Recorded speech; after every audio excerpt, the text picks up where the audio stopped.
rise for the pledge, please. I pledge allegiance to the flag of the United States of America and to the republic for which it stands, one nation, under God, indivisible, with liberty and justice for all. Waiting on my chair here to see if Hey. Good evening, guys. We welcome you to the March 9th Board of Trustees meeting. We start with recognizing the Employee of the Month. And he's not here tonight, but it's Jim Nanos, who was nominated by Eileen Musera, who's the deputy clerk here in the village. And she wrote, I'd like to nominate Jim Nanos for Employee of the Month. Last Friday, I realized that my wallet was missing, and I looked everywhere and knew that it was misplaced here in Village Hall. Jim actually went above and beyond and searched tirelessly, even ended up going into the dumpster and finding it for her. And but just not because of that, but Jim's always a can-do guy. A lot of the improvements that are being done in Village Hall were done with him. He's got a very positive attitude. He lives right here in the village, and he's really he's a great guy to be around and a great employee of the village, and we're all lucky. So congratulations to Jim for being recognized as the Employee of the Month. So thanks, Jim. We have a public. We've got a couple of public hearings tonight. The one is the tax cap override, and the other one is the dimensional regulations. So you can either speak if you want to talk about those two. I would prefer that you wait until the public hearings on that. So we've got public comment time. We have one person signed up right now, Franny.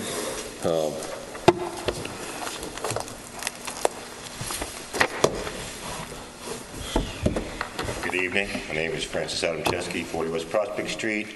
I know it's early, it's spring, and I'm here to speak about the picnic area again. I've been in touch with some of the homeowners down there and trying to relieve some of the pressure off the village and us that use the picnic area down there. And most of the comments came up as the commercial use of surfing schools and private lessons. I know one of the homeowners there had private lessons, but she's no longer taking private lessons down there, as she stated to me. Last year, at the end of the year, there was 4 different surf schools down there at the end of the year. And we need to get some kind of enforcement, maybe get some signs made up this year. I know you're not going to be here this summer, Mark, and you won't have to deal with me coming here and I'm sure we'll have conversations on the street there. Okay, I'm sure we will, Mark. But you won't have the pressure. You won't have too much pressure on you about the beach down there.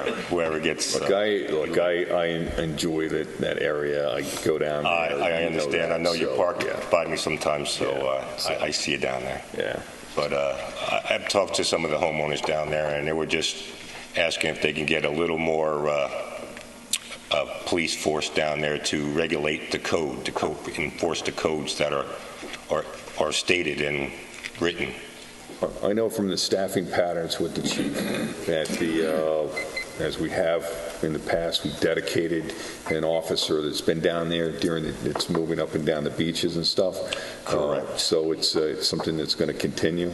Where they're at. We do need to have him to have a little more force maybe down there to eliminate this, because I mean there was 4 groups and I know of them and seen them, and there was 20 to 30 kids in the water on the weekend, not just during the week but on the weekend. And I'll bring it up with the chief, and then you can get some signs made up before you go on there with no commercial use, I think that actually is. I think that is part of the signage down there. No commercial use.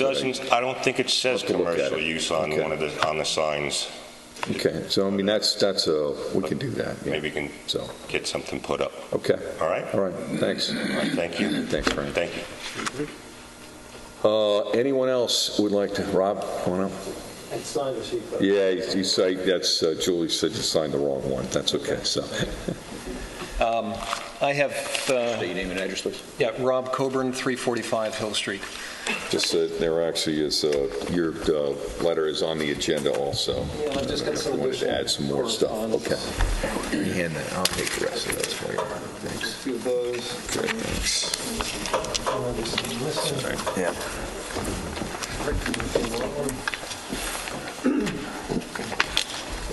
I'm just going to read, this is not the letter I sent that is noted in the agenda, but if I could just read this statement. Thank you for the opportunity to speak. I've lived on Hill Street for 27 years and wish to address traffic and safety on that road. I emailed a letter to each of you and delivered a written copy to Steve, and I quickly want to restate the challenges that are faced on the road, describe some actions and options I hope you will consider and embrace, and tell you what some of the residents of Hill Street are already doing. So the challenges, I think they're pretty well known.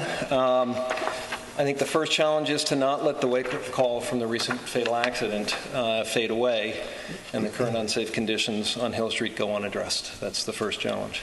That accident was, in the opinion of many, statistically overdue, and similar accidents will happen with greater frequency if nothing is done. The importance of Hill Street as a visual, historical, and practical gateway to the village was highlighted during the Planning Commission's work on the master plan, and several traffic calming options were discussed more than a decade ago. Since that time, traffic volume has noticeably increased, and the incidence of speeding and illegal passing has also increased. Hill Street is home to many longtime residents and is first and foremost a residential street. The ability of those who live on Hill Street to enter, leave, and enjoy their properties has been eroded significantly by the noise, debris, and unsafe conditions created by volume and noncompliance, unsafe driving. While patrolling helps address these challenges, it's not possible for patrolling alone to solve the current safety and quality of life issues on Hill Street, and we must do more. So what are the actions and options? This is a repeat largely of what was in my letter to you, but increased enforcement. Hill Street sets a tone for driving throughout the village, and increased enforcement on Hill Street will remind drivers of their obligations on other village roads. Fines for moving violations should be reviewed and set at their highest possible levels, particularly for excessive speed and repeat violators. Lastly, I understand from the Village Police Department that valid citations are often reduced or dismissed in the Village Traffic Court. If this is true, that practice must end. Through whatever means available, I'd ask you to remind the traffic court that leniency and forgiveness toward traffic violations, valid traffic violations, reduces safety on village roads.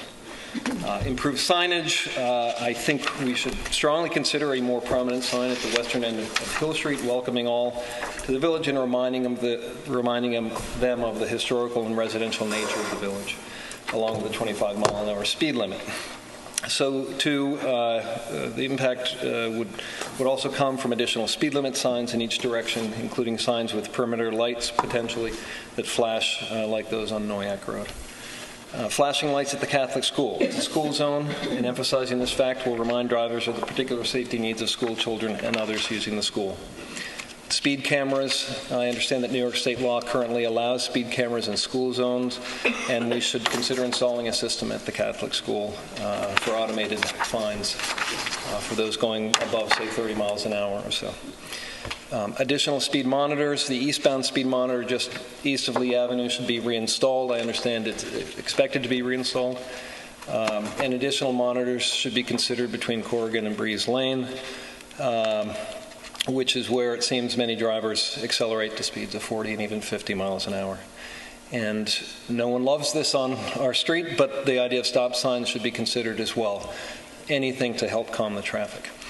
In addition to these actions, and this is really new from my previous letter to you, it's become apparent that we must consider structural changes to make the road less inviting as a speedway.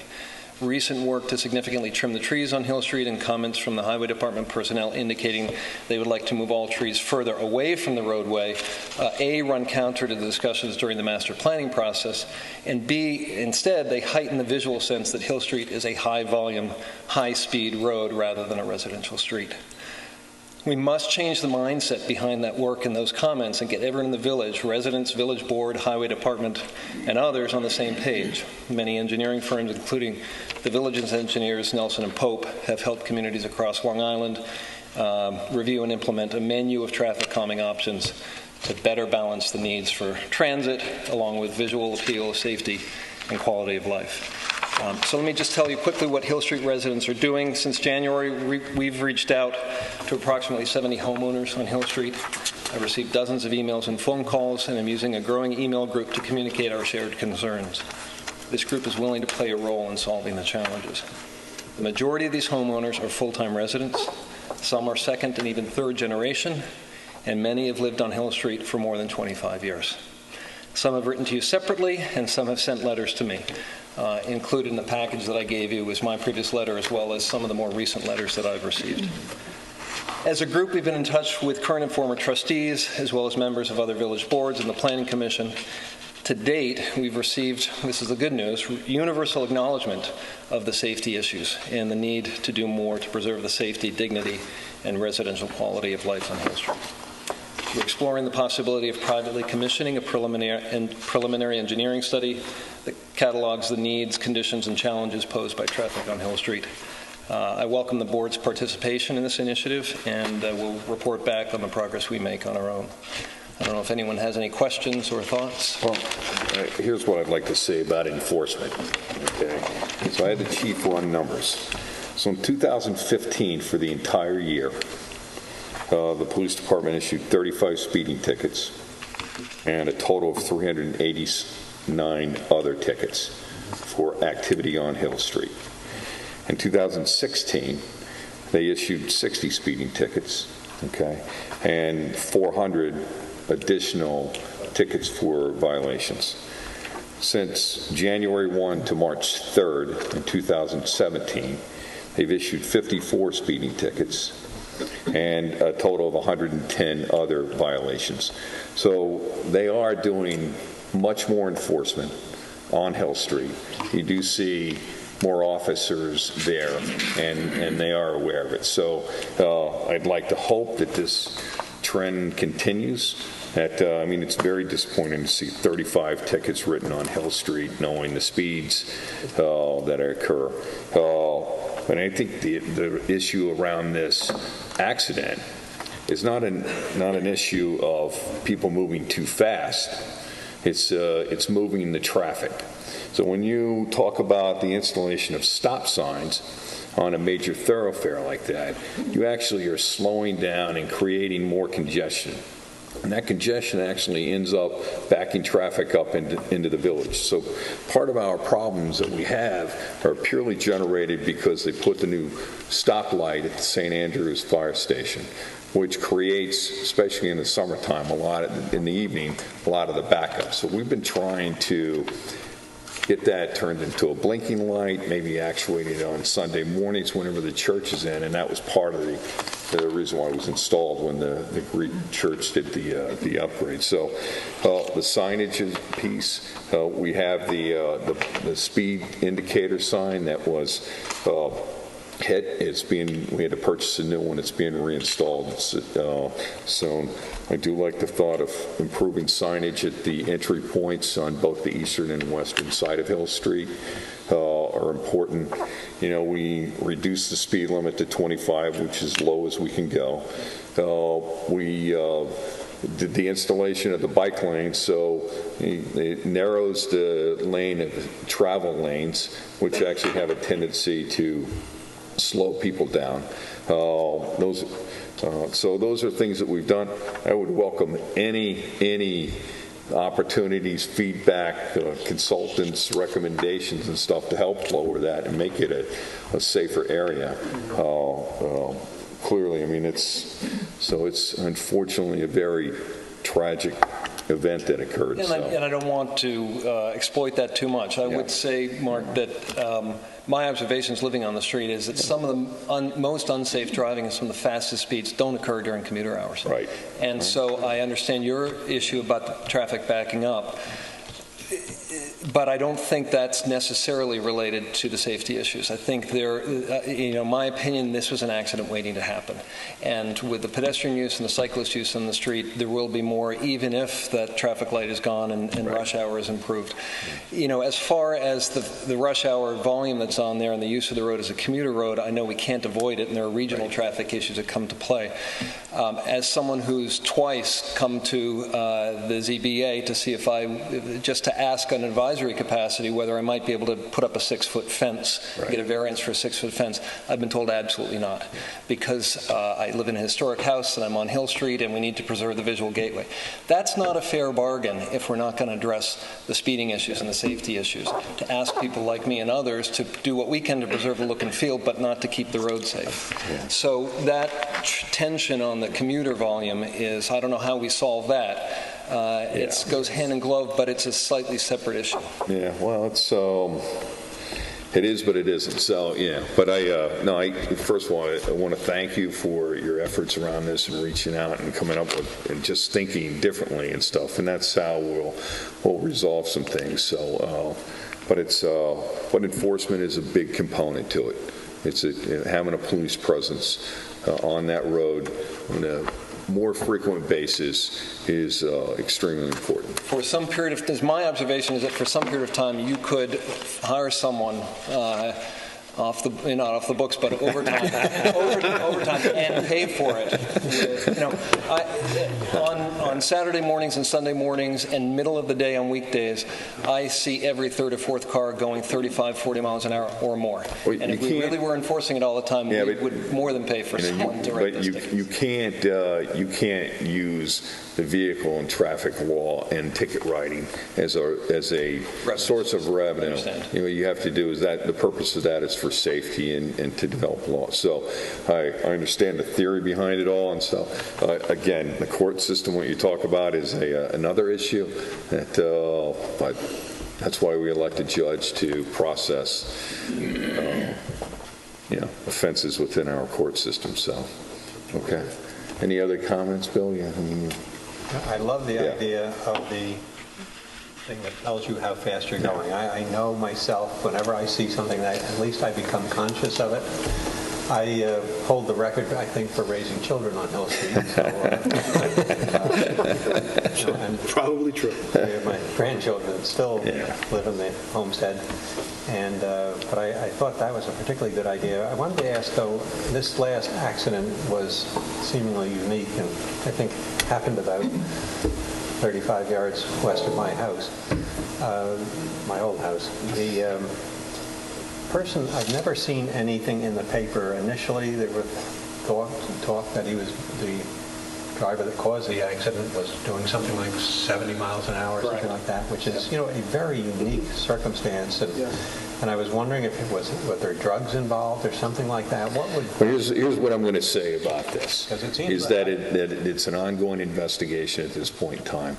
That the Southampton police, the village police department, the detectives, and the DA are also doing a crime scene investigation. They're reconstructing the entire accident. They haven't completed that investigation at this point in time. They haven't brought any charges against anyone at this point in time. But I know that there will be action taken at some time in the not too distant future. So, will the cause come out and be made public? I heard somebody accusing this particular attorney of being expert at. Well, I would. I think that it's a pending case that I don't want to make any further comment on because I don't want to Right. I think we ran into a situation one time with that. If I could just make two other quick comments. One is, I think that was a unique situation, at least in terms of the speed. I've never seen someone driving 70 or 75 miles an hour down Hill Street, which is what the reports indicate. But passing over the double yellow line, which happened the first time to me 15 years ago, I was shocked. I now have that happen to me once or twice a month. So I'm assuming it happens several times a day. And even at 30 or 35 miles an hour, given that when people are passing like that, they're concentrating on the cars they're passing and not pedestrians or cars coming out of driveways, that type of accident will happen again at a lower speed. could happen again easily.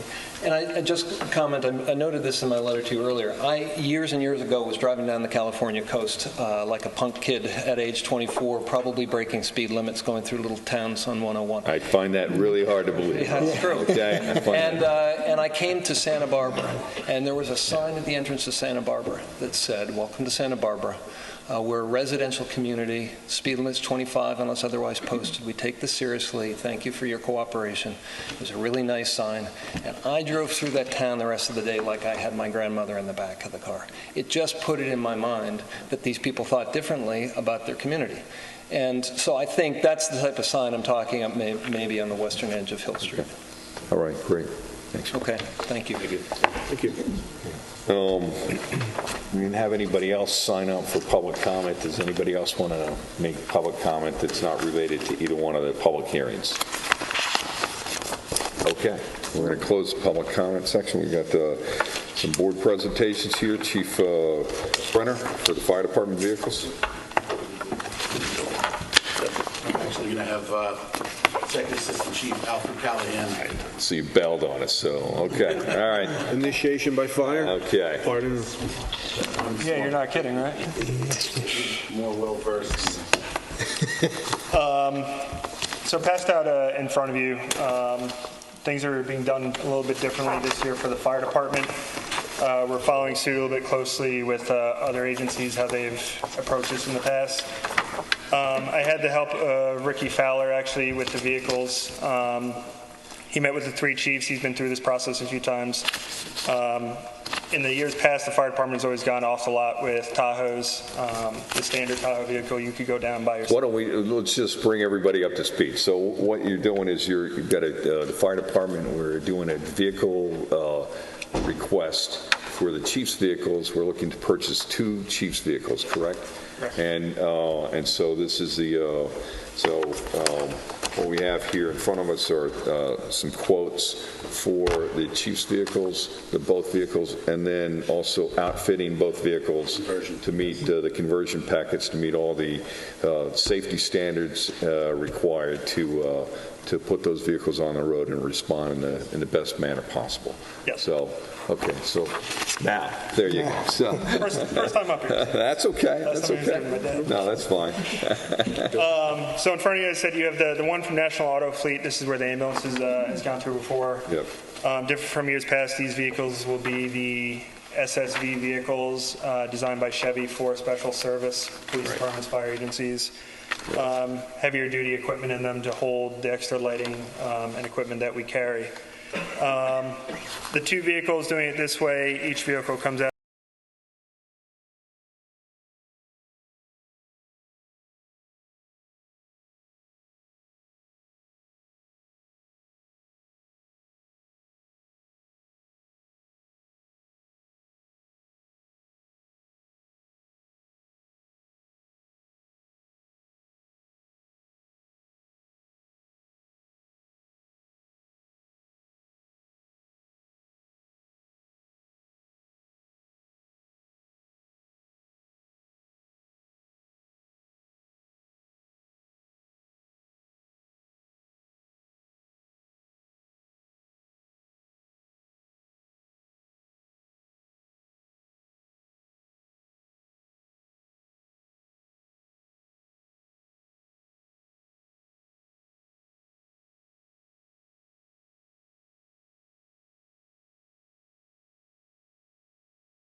life because of that. So it's important we do that. So, yeah. Tough since January 1st. It's been a tough year.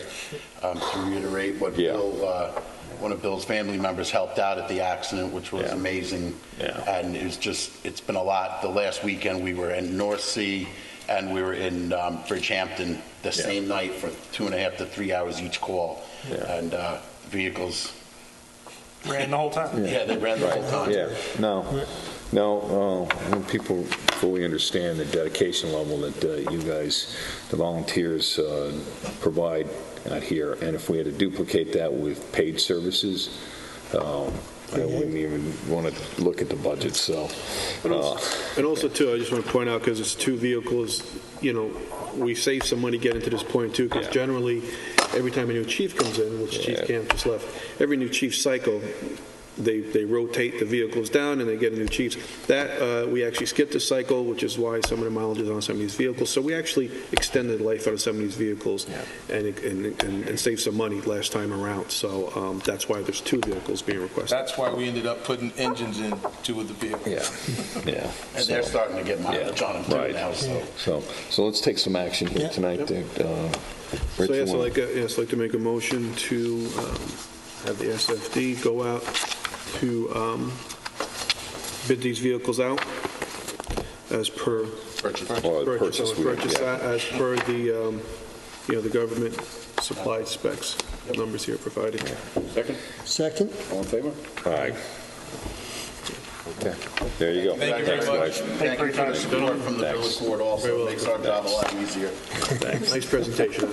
Yeah, thanks. Okay. All right, so we've public hearings, 2 public hearings now. We're going to do the local law, the tax cap override here. Rick, let's make a motion to open I'll make a motion to open the public hearing on local law authorizing the property tax cap levy in excess of the limit established in general municipal law. Second? Second. Favor? Aye. Rick, would you like to This is summarize the this? standard local law that we've been adopting every year since the tax cap came into being, and most other municipalities also do it. If adopted, this local law, all it does is it simply authorizes you to adopt a budget that exceeds the tax cap limit if you choose to do so. It doesn't mean that you're going to, but without a local law authorizing you to do it, you could not do it. And if you end up adopting a budget that does not exceed the tax cap, then you wouldn't be using this local law, and you can repeal it by resolution. So it's a standard thing that you do as a safeguard in case at the time when you complete your budget hearings, you do end up wanting to exceed it. Any comments from the board on this? Thank you, Rick. Any comments from the public in reference to this? Okay. So I'd like to make a motion to close the public hearing on a local law authorizing a property tax cap levy in excess of the limit established in general municipal law. Second? All in favor? I'd like to take action tonight on And this. you need a resolution to enact this proposed local law as local law number 1 of 2017. I'll make that motion. Second? Second? Roll call vote. Trustee Yaz? Aye. Trustee Irving? Aye. Trustee Hattrick? Aye. Mayor Ripley? Aye. Moved. Thank you. So we've got a second public hearing tonight is something that we have an open public hearing on. It's a local law amending Chapter 116 of the Village Code with respect to dimensional regulations in residential districts. Rick, you'd like to just summarize real quick? Okay, we've already held public hearings on this proposed local law. I won't go through all the details of it since you're all familiar with it, but as proposed, it would make a number of changes. It would amend the regulations with respect to the maximum floor area of a dwelling within the R40, R20, R-12.5, and R-7.5 and MF-20 districts so as to reduce the maximum gross floor area of a dwelling within such districts by the total gross floor area of accessory buildings on the lot, as set forth in the local law. Essentially, it gives a choice to a property owner. If you want the maximum size house that's allowed under the code, you can have that, but then you don't get to have the accessory buildings. If you choose to have the accessory buildings that are identified in the law, then you have to reduce the size of your house to compensate for that. So that's a summary of that. It would also amend the minimum side yard requirements for a principal building within all the residence districts and the MF-20 district so as to provide that the total of both side yards shall be computed on the basis of 4/10 of the lot width, and so as to establish a minimum side yard dimension as set forth in the local law. There are a couple of provisions in there on the minimum side yard. It cannot be less than 4/10 of the total of both side yards. It cannot be less than 15 feet. And for lots having a lot area of 80,000 square feet or more, it cannot be less than 35 feet. Finally, there's a section in the proposed local law that would amend the lot coverage regulations in the various residence districts. As drafted, it would eliminate all the lot coverage stuff that we have now in the code, what counts for lot coverage is said, et cetera, and it would replace it by limiting the lot coverage to 35% of the lot area, and lot coverage would mean the portion of the lot area that's not vegetated. And that's a summary of the regulations that are in the proposed local law. But I'd like to start this out by saying that we, after meeting with the Planning Commission and the consultant and the building department, the lot coverage component of the local law change needs a lot more work. There is too many gray areas in this, and a lot of it's left up to interpretation. It doesn't, we always think in terms of, what would trigger the building department to look at lot coverage on something. So it's building permits. So when we get into this, you talk about driveway extensions or expanding the size of a patio around the pool, all things that the way the law is written would impact overall lot coverage.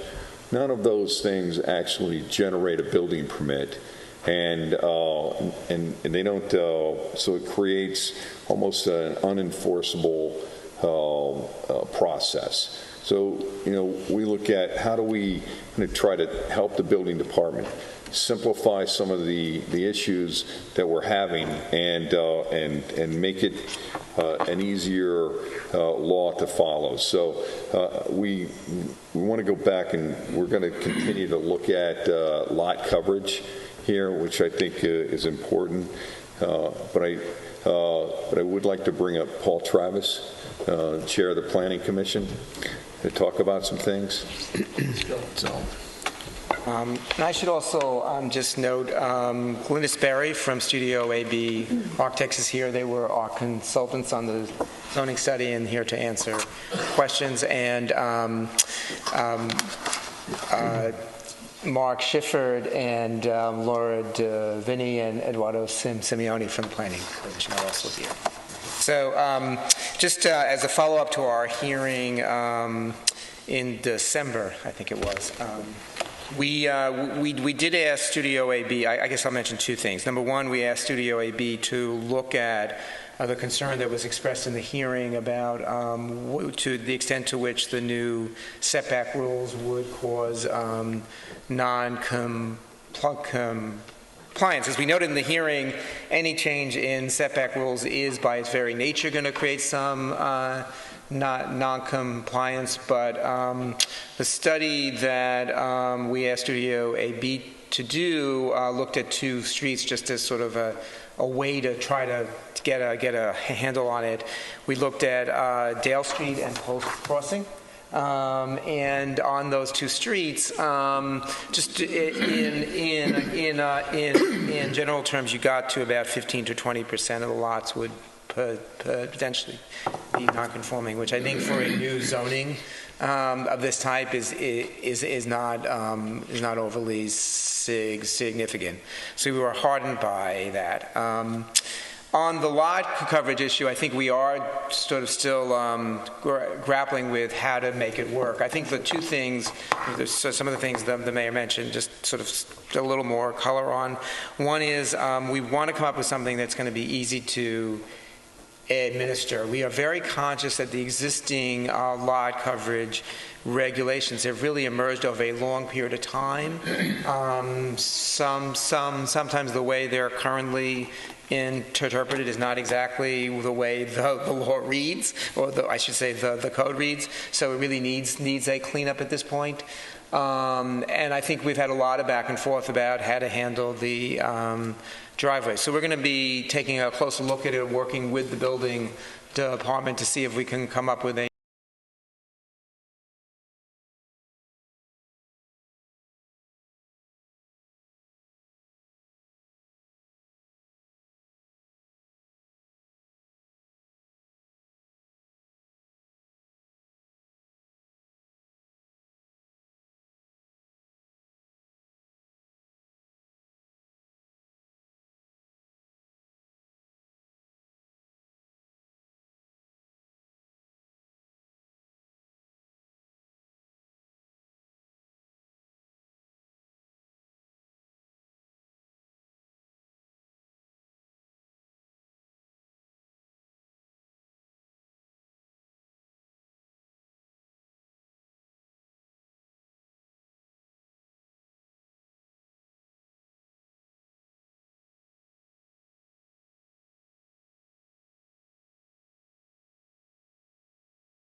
says stations back and forth, and as you've heard and we've noted, we have some difference of opinion even on the planning commission how the driveways would be handled within what we had proposed. So we think it probably makes a good sense to see if we can come up with a different answer.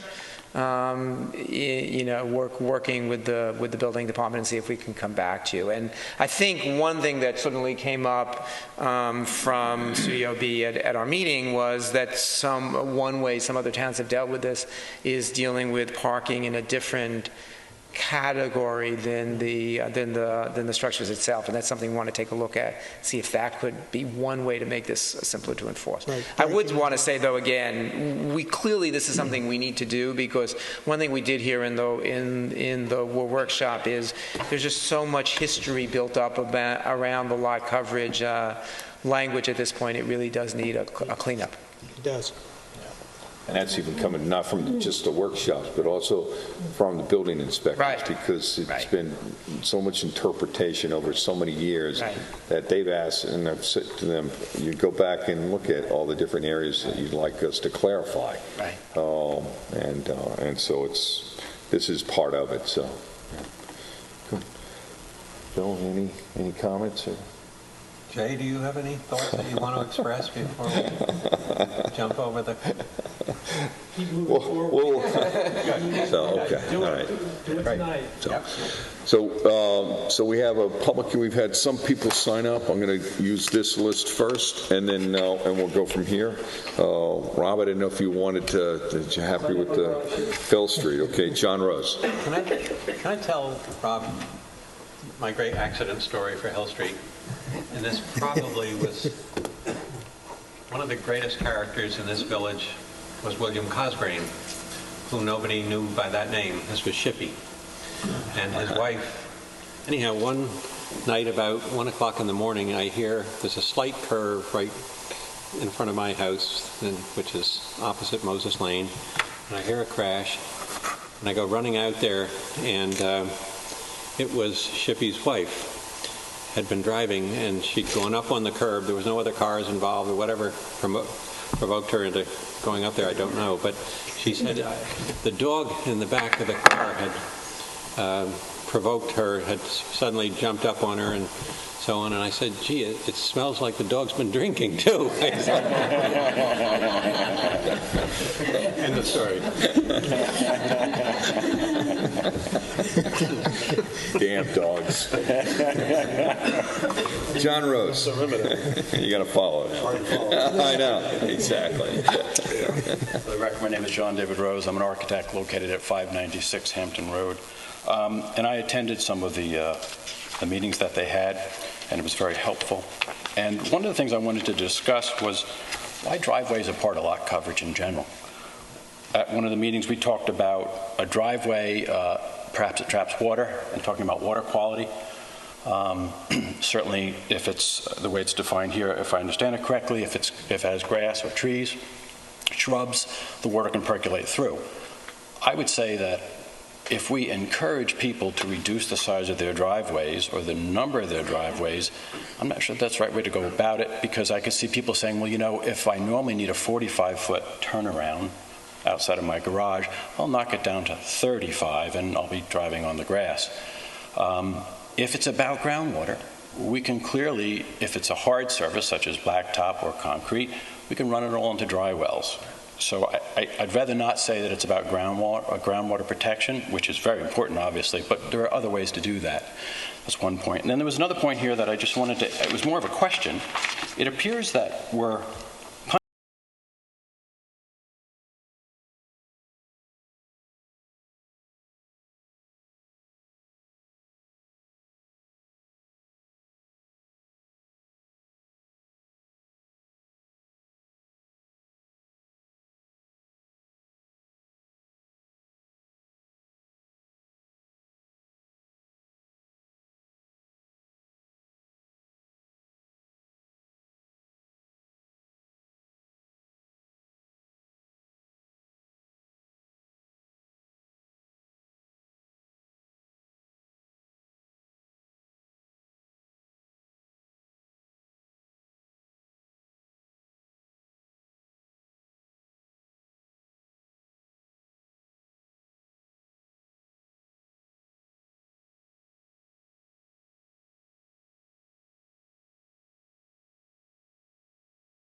be a benefit on those lots also.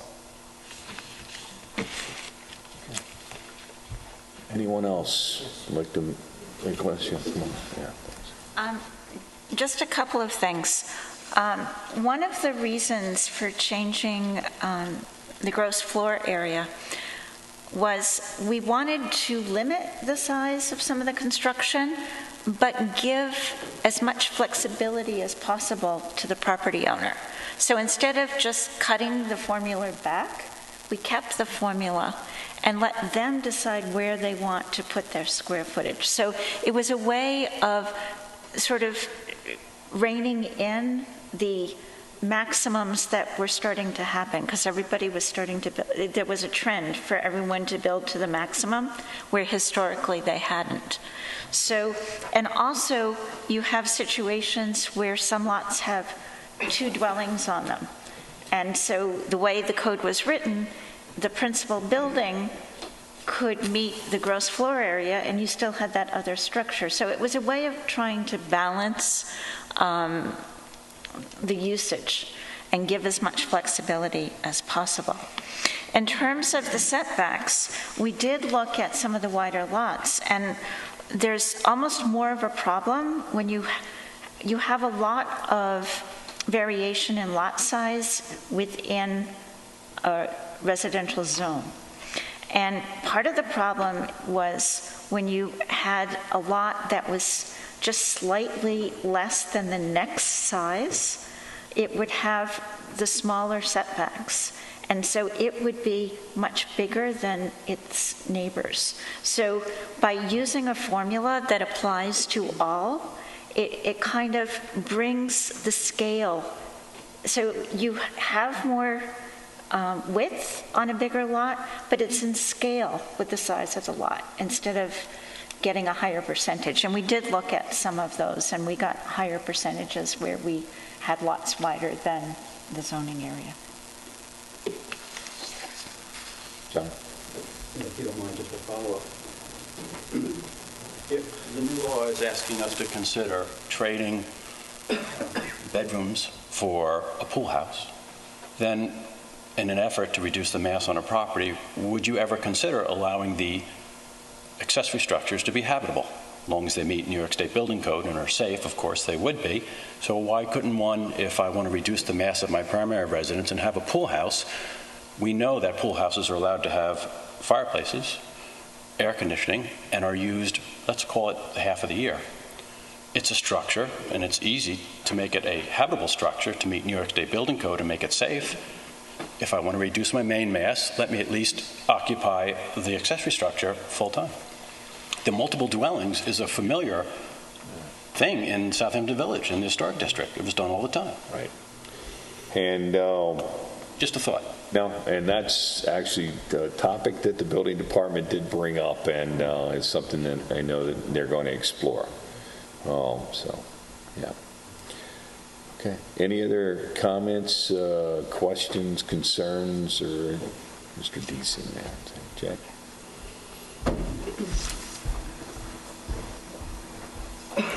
Hi, good evening. I'm Jay Deasing, a resident of the Village at 109 Old Town Crossing. I've been a part of the process for, it's almost been a year and a half, seems a lot longer. But Paul and his committee have done a fabulous job. I think Glynis and her associate have really reviewed. They've tried to take in both sides of the story, and there's no doubt we're here for a reason, and we're here because many people in the village, I think most people in the village, feel that the current code is not protecting the character and the charm of the village. And so I really urge you to go ahead and have the portion deleted and close the hearing on the 2 sections that I think would be a start to, again, improving what we have. This is going to continue to, I'm sure, be a work in process, and we may find additional changes, but I think we don't want to put ourselves in a position where we are continuing to fiddle while Rome burns. And I think that this has been something that, Rich, you've acknowledged to me that for 3 or 4 years you've recognized that zoning has been a problem in our village. And I think we can't really delay any longer. And the changes that are being proposed are relatively minor in terms of the scale of the impact that it's going to have on projects. And if it becomes too great, I think we can always revisit it again. But our code is still going to be more generous than East Hampton, than Sagaponack, than many of these other communities. And it seems to me that they're building houses there. And I think we'll continue to build houses. Okay. Great, thank you. All right. Okay, anybody else from the public like to speak? Okay, anybody from the board like to speak?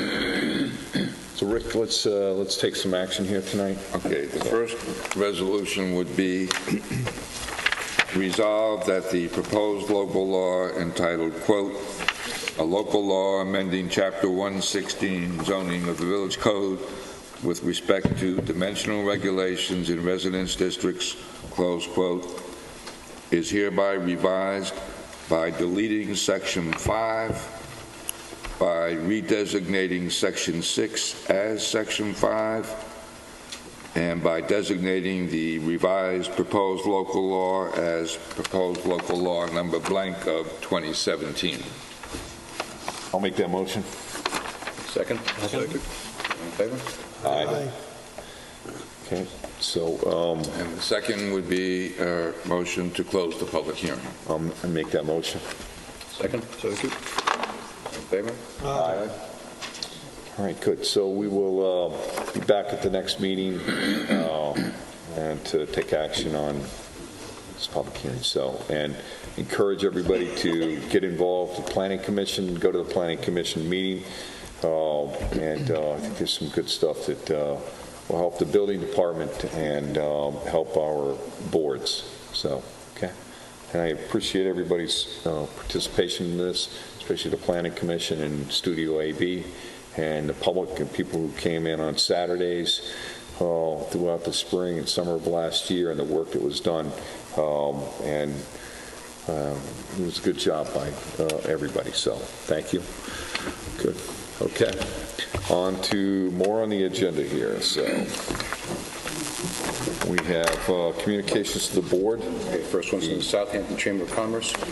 Dear Mark, on behalf of the Board of Directors, I would like to take this opportunity to extend our warmest thanks for allowing us to use the Southampton Arts Center grounds on Cooper's Beach, along with your continued support of our annual events. For the 2017 season, we'd again like to promote additional local music talents and offer food and beverage pairings to increase the interest in our farmers market. We also continue to pursue additional family-friendly activities, including educational participants, along with other local nonprofits, charities, to assist in raising awareness in our community. This year, we look forward to the 8th year of Drive-In Movie Monday series at Cooper's Beach. As you are aware, the merchants look forward to our sidewalk sales. Therefore, we are interested in scheduling 2 again this year. As per the discussion we had at our August 17, 2016 board meeting, we'd also like to include food trucks with our spring sidewalk sale. Attached, please find detailed information regarding all of our events scheduled for 2017 for your review and approval. Best regards, Karen Conley. So their events are Sundays, May 28th through October 8th, Farmers Market, 9 a.m. to 2 p.m. on the East Side grounds of the Southampton Arts Center, 25 Jones Lane. Mondays, July 31st through August 29th, drive-in movie Mondays at Cooper's Beach. Gates open at 6 p.m. Movie starts at dark. Mondays, July 31st, August 7th, August 21st, and Tuesday. August 15th, due to the annual second Monday conflict with Long Island Motion Pictures. Rain dates are all Tuesdays following and Monday, August 29th. Monday, October 2nd, paint the town pink and kick off Breast Cancer Awareness Month. Tree lighting ceremony, 6:30 p.m. in front of the Chamber office. Sunday, October 29th, 27th Annual Ragamuffin Parade Pumpkin Trail. 1 p.m. begins the parade march from Agawam Park, north on Woodman Lane, east on Nugent Street, south on Main Street, then west on Jobs Lane. During the parade, judges will award best costume winners with prize tickets to be redeemed at the Chamber office after the parade. Halloween props provided by Hank's Pumpkin Town will be set up at Agawam Park for photo opportunities. In case of rain, the parade will be held in the Morris Room of the Rogers Memorial Library.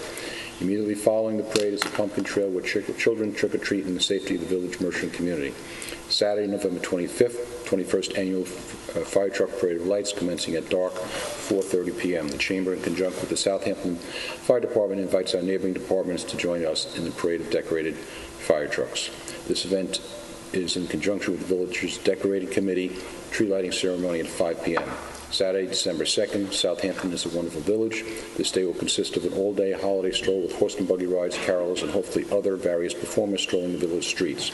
Due to the popularity of last year's sidewalk sales, we would like to sponsor them again this year for spring the weekend of Saturday, April 22nd, Sunday, April 23rd, and for fall Columbus Day weekend, Saturday, October 7th, Sunday, October 8th. We would like to feature food trucks along with the spring sidewalk sale to generate additional interest and support. Thank you for your consideration.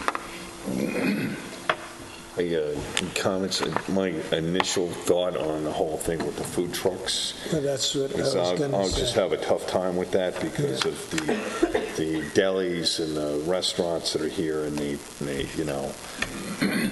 property taxes that they pay.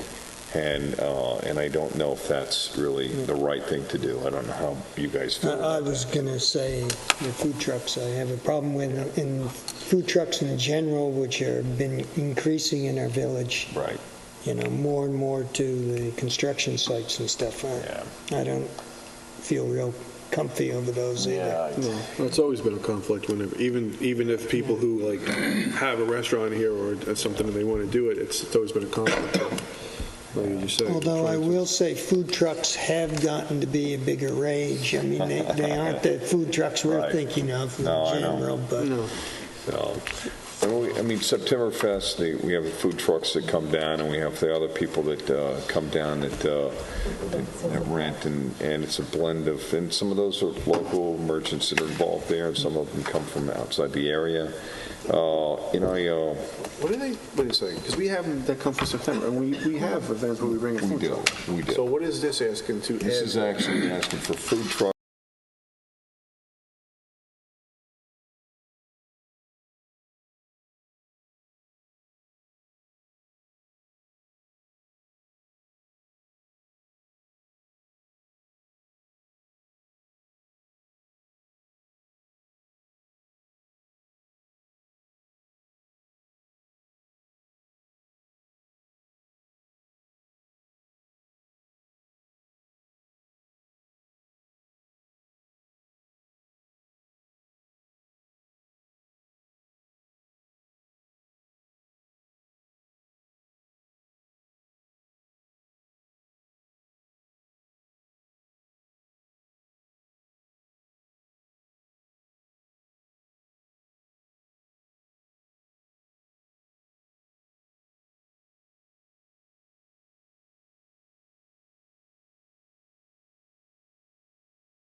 $519, and South Fork Asphalt, payment towards the Halsey Neck Culvert, $50,158.57.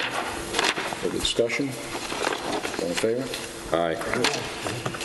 Item 3, resolved that the Board of Trustees hereby approves that with respect to the village general election to be held on Friday, June 16, 2017, the polling place shall be the Levitas Center, Cultural Center of Southampton, Pond Lane, Southampton, New York, and the polls shall be open from 9 a.m. to 9 p.m. Have a motion? I'll make that motion. Second? Second. All in favor? Aye. Item 4, resolved that the Board of Trustees hereby approves the following schedule of dates at 6:30 p.m., that should be 2017, concerts in the park. Monday, July 3rd, Agawam Park. Wednesday, July 5th at Cooper's Beach. Wednesday, July 12th, Agawam Park. Wednesday, July 19th, Agawam Park. Wednesday, July 26th, Cooper's Beach. Wednesday, August 2nd, Agawam Park. Saturday, August 5th, Agawam Park. Wednesday, August 9th, Cooper's Beach. Saturday, August 12th, Agawam Park. Wednesday, August 16th, Agawam Park. Wednesday, August 23rd, Agawam Park. And Wednesday, August 30th, Agawam Park. Have a motion? Make that motion. Second? Second. All in favor? Aye. Resolved that the Board of Trustees hereby approves the performances of Shakespeare in the Park and Agawam Park on the following 2 dates, Friday, August 18th, and Saturday, August 19th. Have a motion? So moved. Second? Second. All in favor? Aye. Resolved that the Board of Trustees hereby approves the hiring of William Rayner as a grasshopper for the Parks Department for the 2017 season at an hourly rate of $10. Have a motion? Moved. Second? Second. All in favor? Aye. Resolved that the Board of Trustees hereby approves the mayor's appointment of Dan McDonald to the Planning Commission. Have a motion? So moved. Second? Second.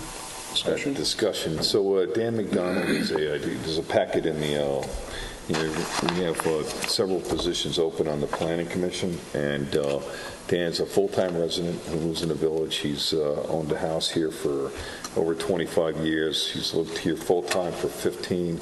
He's been very involved with the Southampton Little League, and has children that are in the school system here.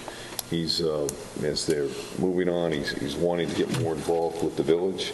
I think he brings with him a wealth of experience on, communication and technology, and he's really a forward thinker.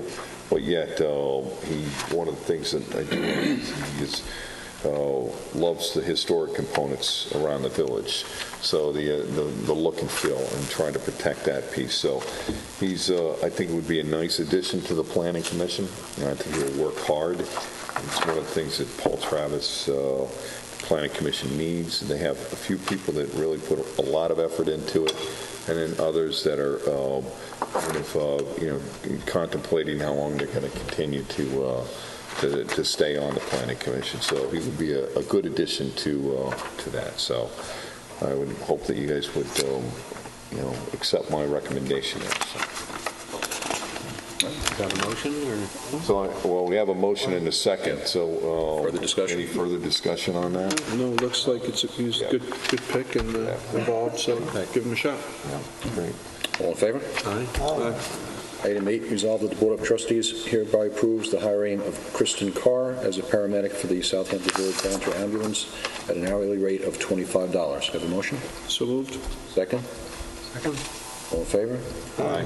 Resolved that the Board of Trustees hereby approves the transfer of $15,000 from the Capital Reserve Facilities account to the Capital Reserve Beach account. Have a motion? Make that motion. Second? Second. All in favor? Aye.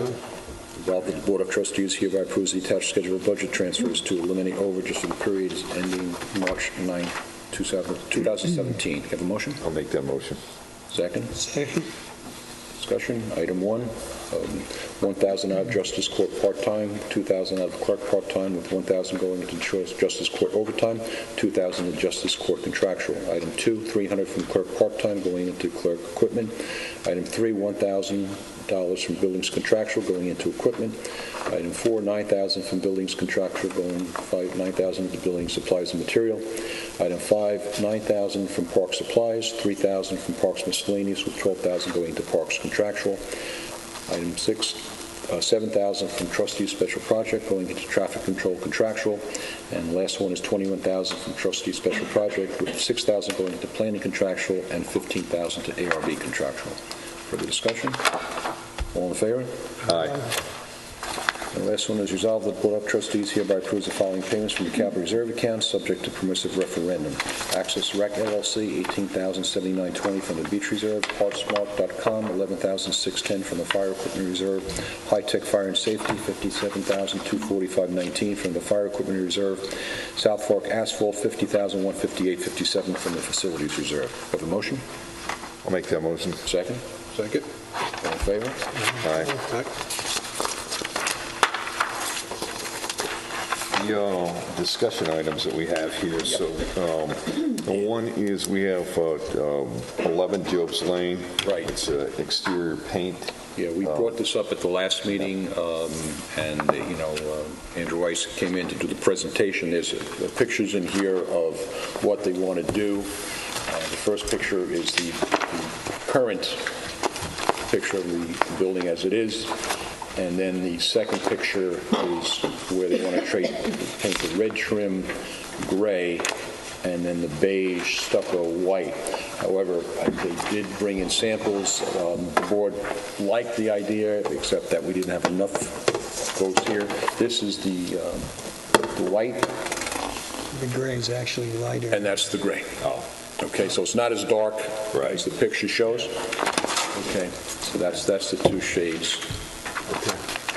Yeah, I like it. Well, first of all, it's going to be an occupant in the old Rogers Memorial Library, and it's going to generate traffic. It doesn't. I was involved with the Rogers Memorial Library when we placed the covenants on the building itself, and kind of the theory behind it was we didn't want the facade of that building destroyed, and we wanted to protect that. I don't view this as doing that, and I would support this. I don't know how everybody else feels.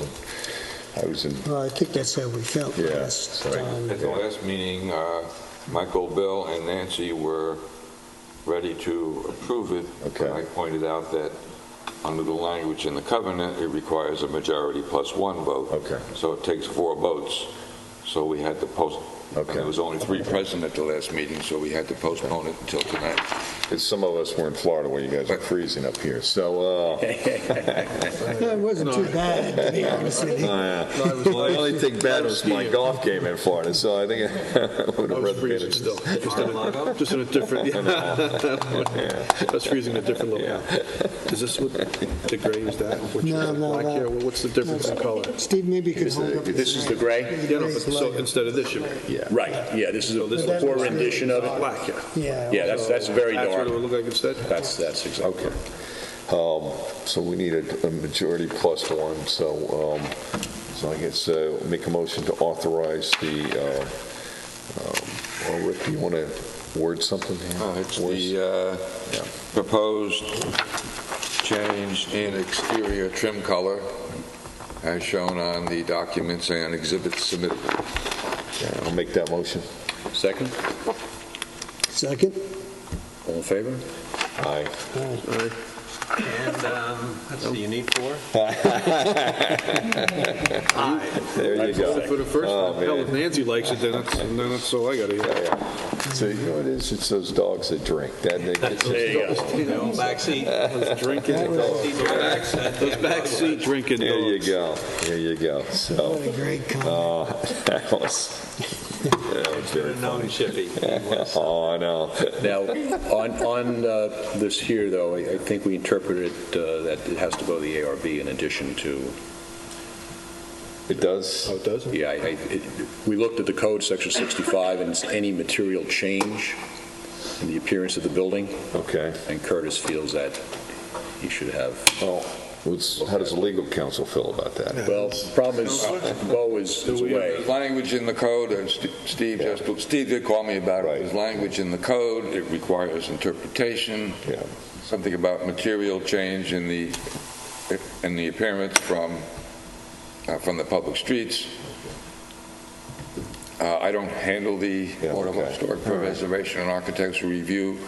I don't know how the building department interprets it. I don't know how Bo interprets it. So I'm not the one to make that. Problem is Bo's away, and the building department, they're not sure how to interpret it. but it does use a language about material appearance from the street. So paint is, Should send so we have to I say, don't know how historically the ARB has interpreted that language.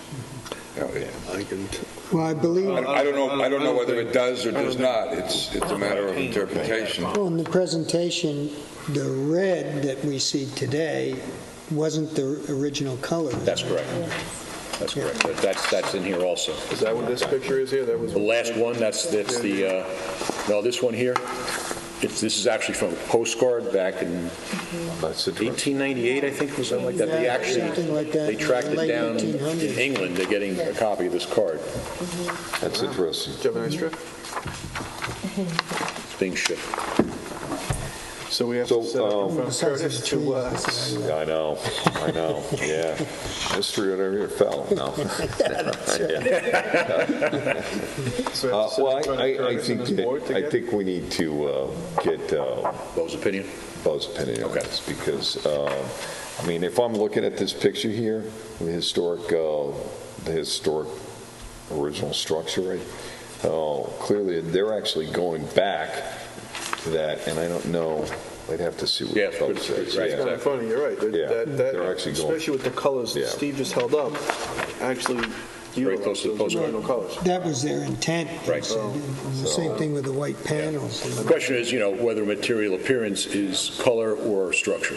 So that- Well, but I also, you don't want it also to set a precedent that in the historic district, somebody, because I know that on South Main Street, there was a house across from my father-in-law that was the old Hiller's house. Right, right. That was a big topic of discussion because it was the red color of the library, and they wanted to change it back to the original, and there was debates at the ARB level with what they wanted to do, and they were actually going back to the original paint scheme.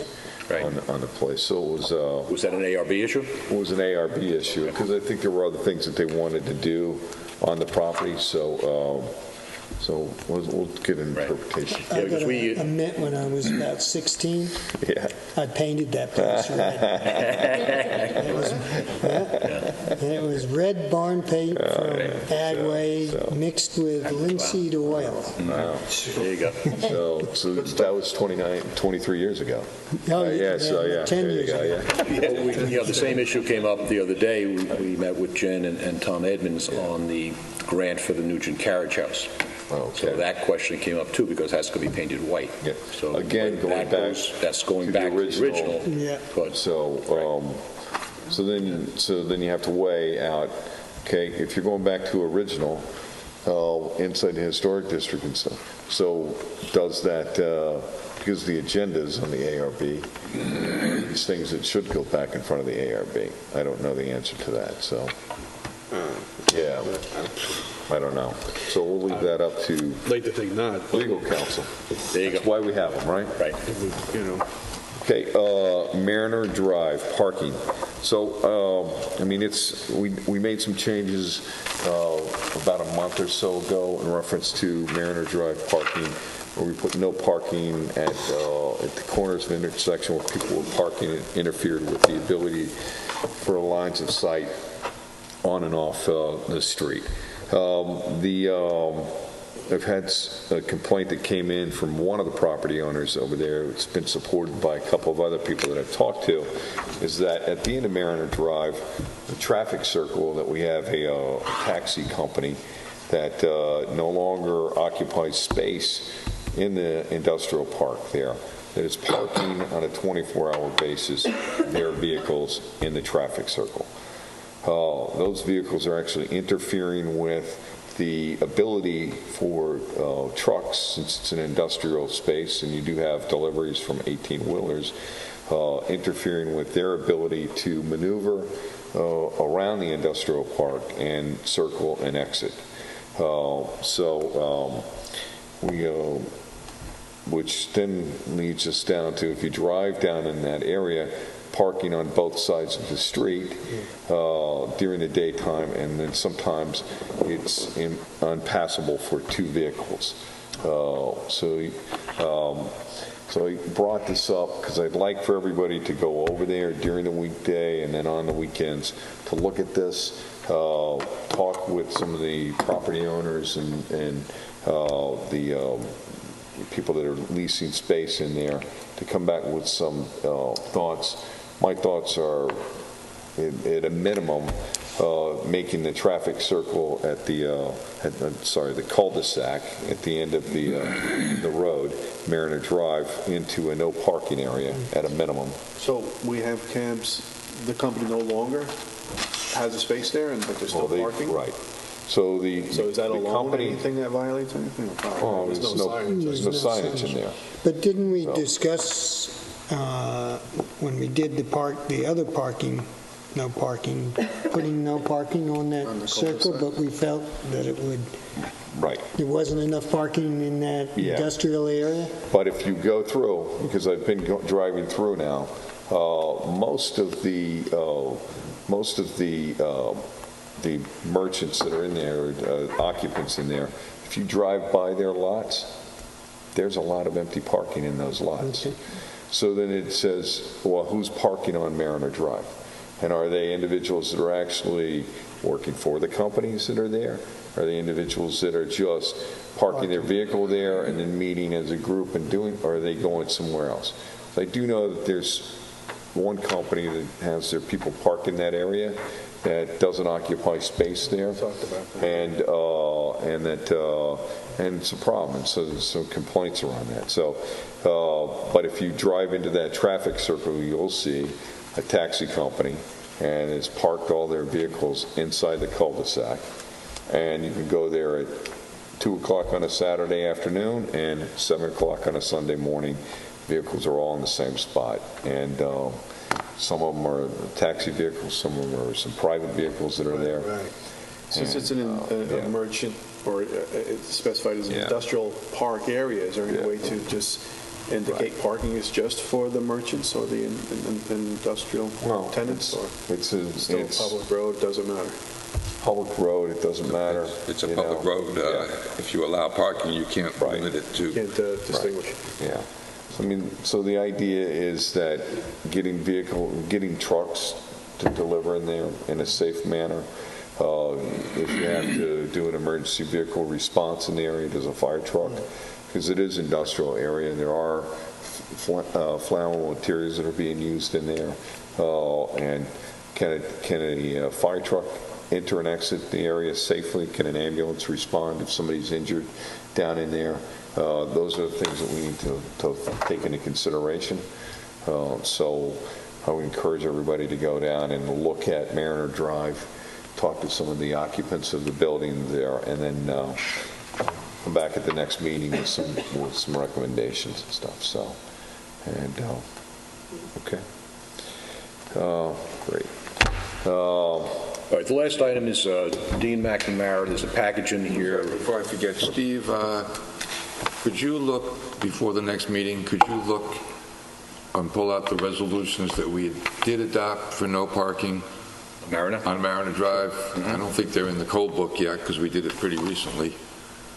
And so I'd like to. I remember I worded them, but I didn't save the wording.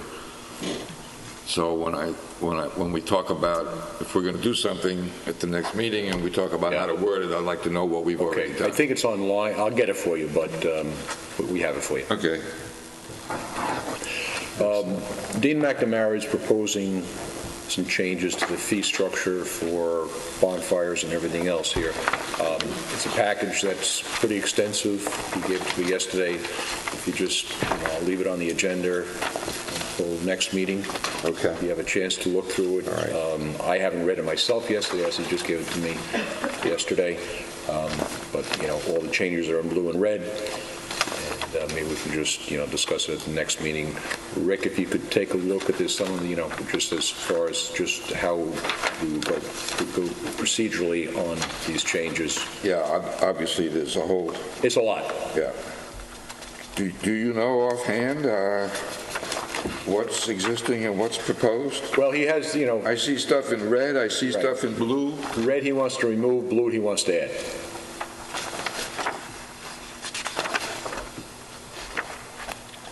but it, it's probably 25, And on 30 the pages. yeah.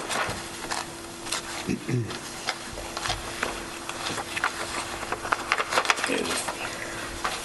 The fees are the same. There's a whole, toward the end, there's a whole bunch of fee changes. Right. In the middle. Right.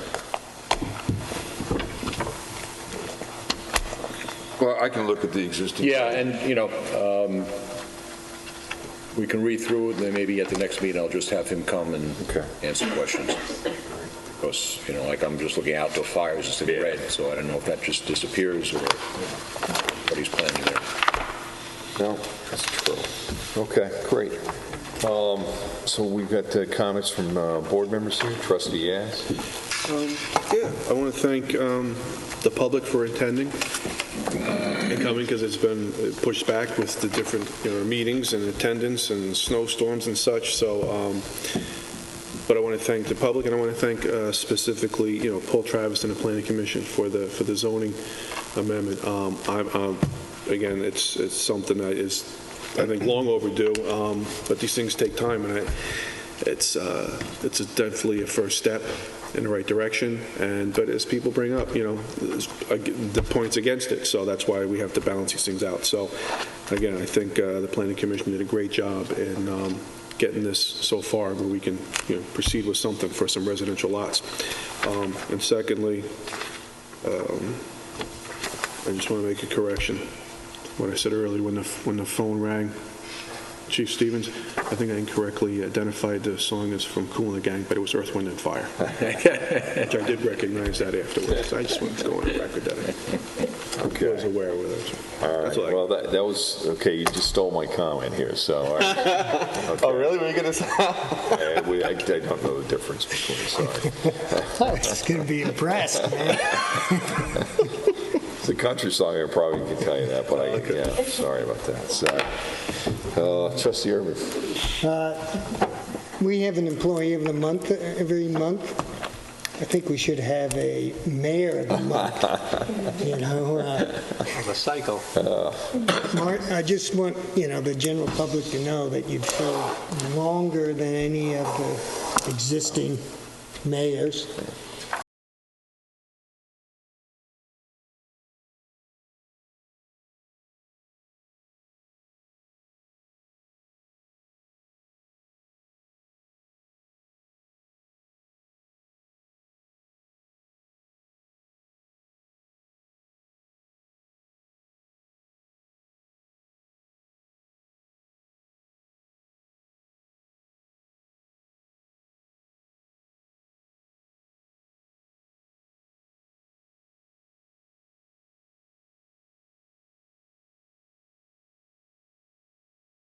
But I was going to suggest that, we always have these pink ribbons run National Breast Cancer Month, and that maybe we have black ones this year on the news, that our mayor is going to just try and do one gigantic job instead of two.